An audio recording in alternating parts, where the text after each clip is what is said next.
हरित क्रांति। जब एक वैज्ञानिक की भक्ति को भगवान का साथ मिला। भारत की संस्कृति कहती है, जो अपना कर्म भक्ति समझकर करता है, भगवान खुद उसका मार्गदर्शन करते हैं। आज हमारे थाली में जो अन्न है, वह सिर्फ खेती या विज्ञान नहीं, बल्कि एक व्यक्ति की भक्ति और ईश्वर की कृपा का परिणाम है। यह कहानी है डॉक्टर एम.एस.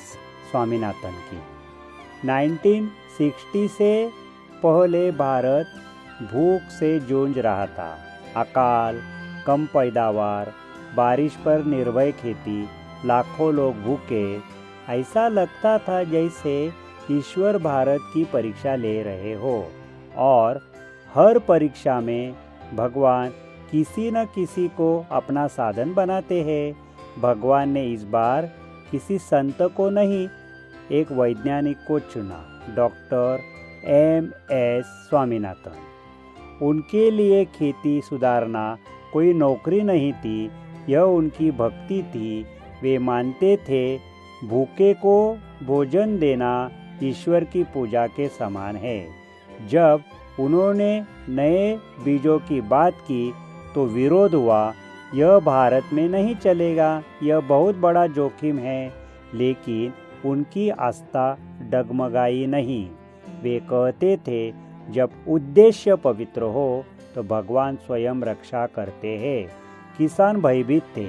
डॉक्टर स्वामीनाथन ने कहा, उन्हें सिर्फ तकनीक नहीं दी, विश्वास दिया।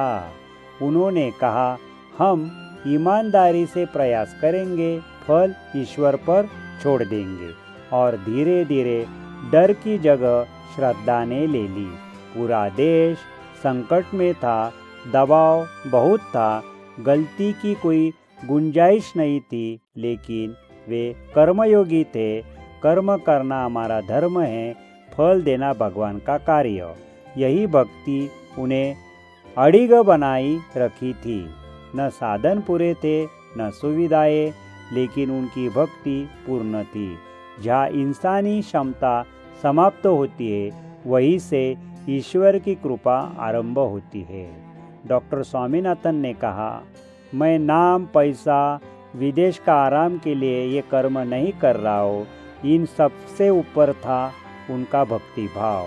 वे कहते थे, यदि धरती माँ हरी नहीं होगी तो मानवता जीवित नहीं रहेगी। उनका विज्ञान उनकी भक्ति का साधन था, और फिर खेती में हरियाली लौटी, भारत आत्मनिर्भर बना, भूख पर विजय मिली। यह केवल वैज्ञानिक सफलता नहीं थी, यह भक्ति का फल था। यह कहानी हमें सिखाती है, जब कर्म को भक्ति बना दिया जाए, जब उद्देश्य ईश्वर को अर्पित हो, तब असंभव भी संभव हो जाता है।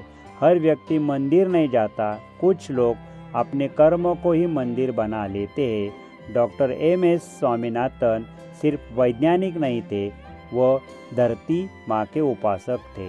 आज हमारे थाली में जो अन्न है, वो भोजन नहीं, ईश्वर का प्रसाद है। अगर यह कथा आपके हृदय को छू जाए तो इसे आगे बढ़ाए, क्योंकि जब कर्म भक्ति बन जाती है, तब इतिहास रचता है।